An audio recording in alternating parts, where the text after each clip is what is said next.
Hey, how's it going, guys? I'm just switching gears today from fishing.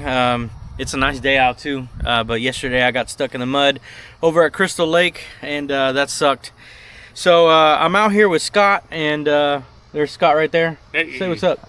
What's going on? And we're out here looking at his Skeeter boat. It's a ZX150, and he has an issue. We've been having an issue where none of our cigarette lighters work, and I'm not sure if the USB in the is it in the day box? Yeah. The day box works. So we're gonna do a little bit of troubleshooting. There's no videos online about it, so if you have this Skeeter boat or any type of Skeeter boat, it's probably about the same. So stay tuned and check us out. We're gonna do some troubleshooting, try to see if we can figure it out.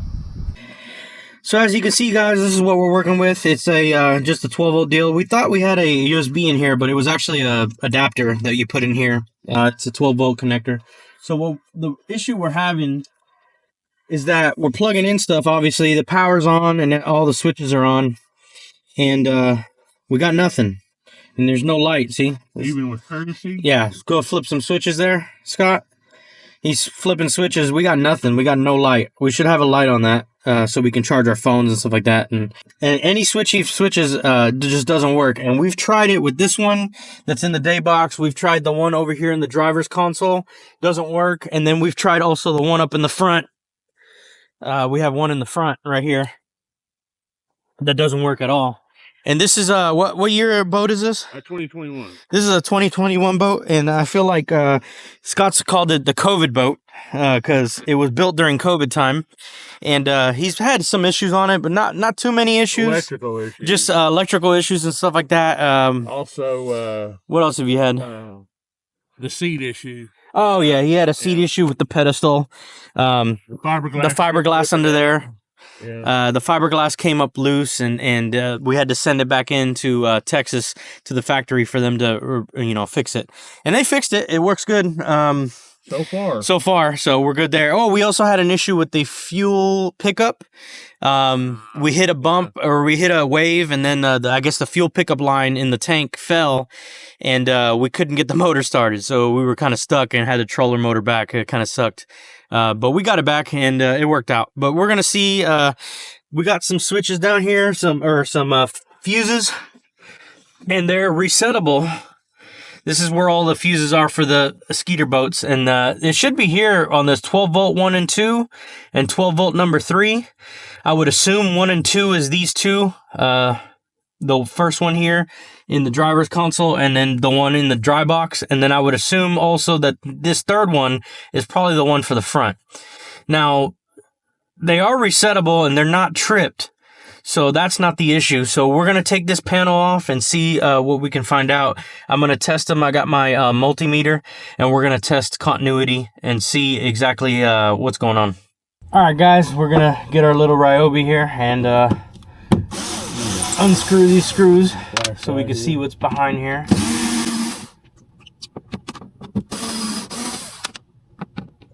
I think it's a T15, yeah. Let's see. T20. So definitely use a T20 for that to get those out. Panels. Torques. And be careful too, because these damn panels are made out of plastic. Yeah. So you can't, as you can see, tighten them too damn hard. Yeah, if we tightened it too hard last time, I think, and busted one of them, and then this one's kind of cracked, so we got to watch out when we go to tighten it. You definitely don't want to over tighten it. It's just plastic, so it gets brittle over time, so you definitely don't want to mess it up. All right, and then it just pops out. I'd like to hope that something's loose. And then behind here, you want to check if stuff is loose. Granted, that nothing's loose on that. But really what these fuses do, if you want to visualize it, is there's a power line going here, and there's a power line going out. So there's an in and an out. This relay here, when it's closed, is normally closed. It creates a bridge between the two connections. So your 12 volts goes from here to the outlet, which is the cigarette lighter. And so since it's not tripped, I would assume that it's probably not good. So what we're going to do is we're going to take these two wires off and check continuity on the circuit breaker to see exactly what if it's tripped or not. And if it is tripped, then that's our problem, and then we'll have to replace this marine relay. I think they sell them on Amazon, but Skeeter may sell them too. What's the amperage on them? The amperage on this one is 10 amps, and I would assume that the other ones are too, but let me check to make sure. I have to go back over here. We might have to take that one out to look at it because I can't see.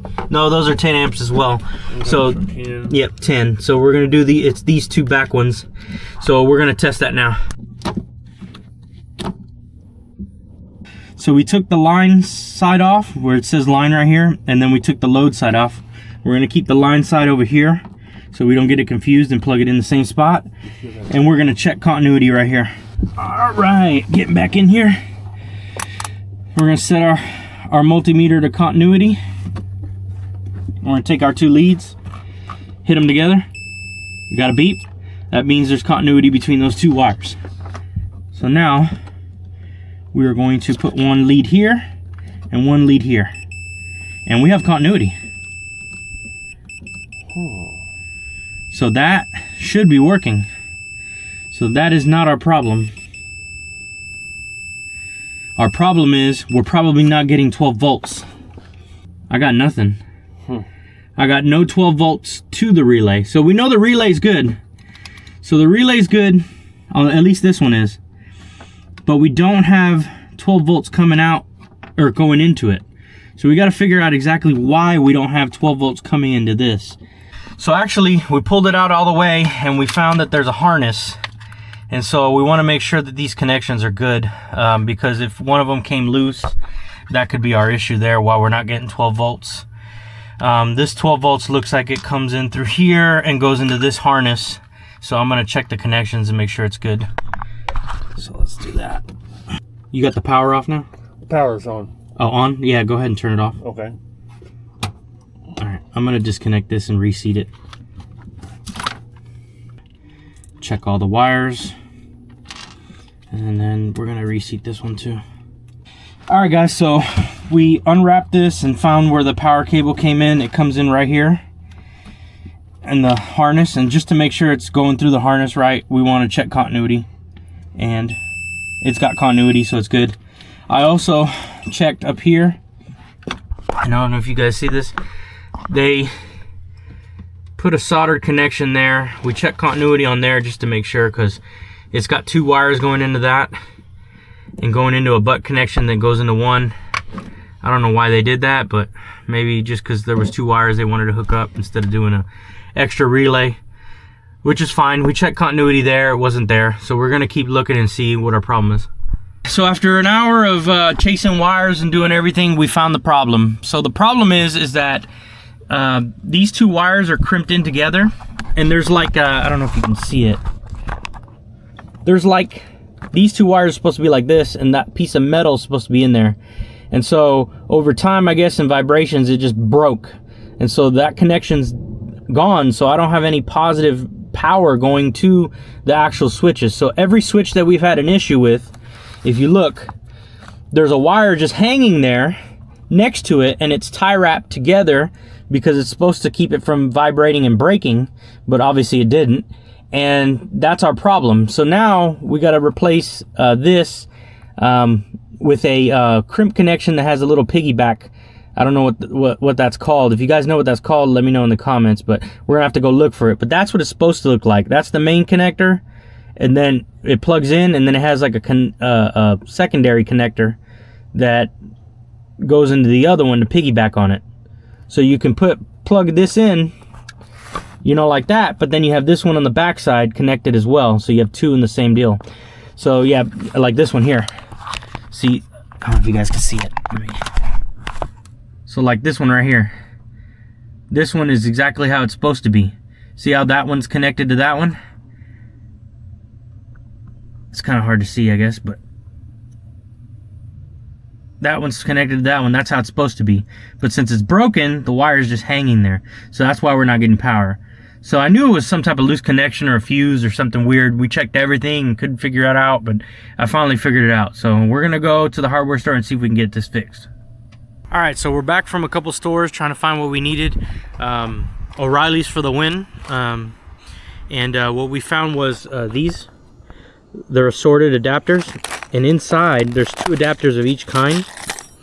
The ones that were on there were this kind. It's a power back main power first piggyback connection, and so that's basically would work. But I'm thinking either something like this, or even this one would work, because then you have two of the cables plugged in there. This one plugs into the back of the fuse, this one here.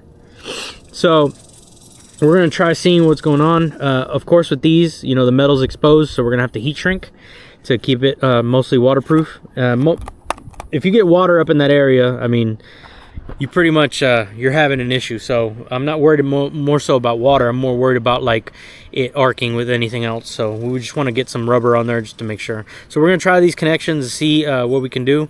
Hopefully we don't have to crimp any wires or do any repairs there. We were looking for the actual connector that comes with it, that piggyback side, this connector being waterproof with this piggyback, but we couldn't find it. So we'll work with what we have. I think they had some at Grainger though, so if you guys want the exact one, then go to Grainger and get that. We're just gonna roll with this to get it working. So guys, we were able to pry that piece, this piece right here that broke off, out of the connector, and we're gonna go ahead and connect this up and see if we can get it going. So what we were able to do is put this connector in there and put a little piece of heat shrink. And then Scott's got his lighter here, and we're gonna heat shrink this up. Whoa, damn, it's a torch. Wasn't expecting that. Pretty good, pretty waterproof, so I'm not worried about it too much being waterproof, because if you get water in there, it's gonna be an issue anyways. And so we had to crimp these a little bit, because they were kind of loose. So I'm using the pliers to crimp it. And there is your fix. So then this plugs into this here. I don't know if you guys can see that. And we are golden. Now I could have done a little better on that heat shrink there, but it'll work. And we're good there. We'll fix the heat shrink on the other one. You need to try main power? Kind of messed that one up, but no, not yet. That was the recirculating pump. So that one's fixed. And then we have another one over here in the middle that's broken.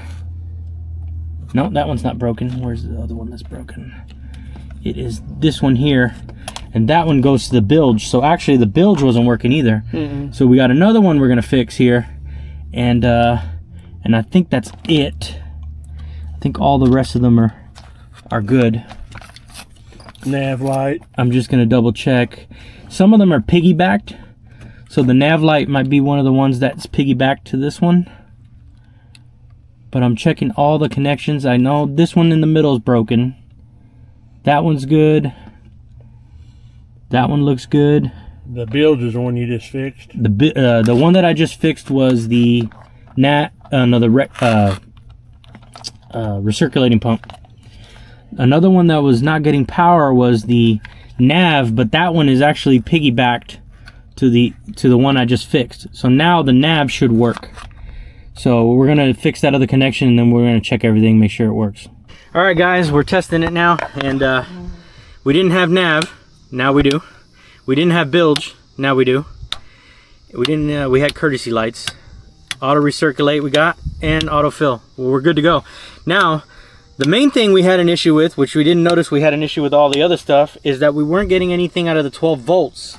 So, you hear that curly thing? Let's go ahead and check out the 12 volts to see if we have 12 volts. You have that little curly car charger thing? Yep, and it looks like the light's coming on.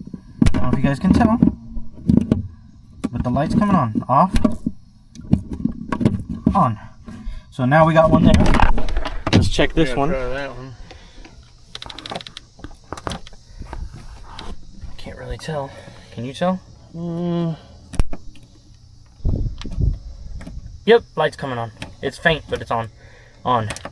We got power there. Now let's go to the front. Ooh.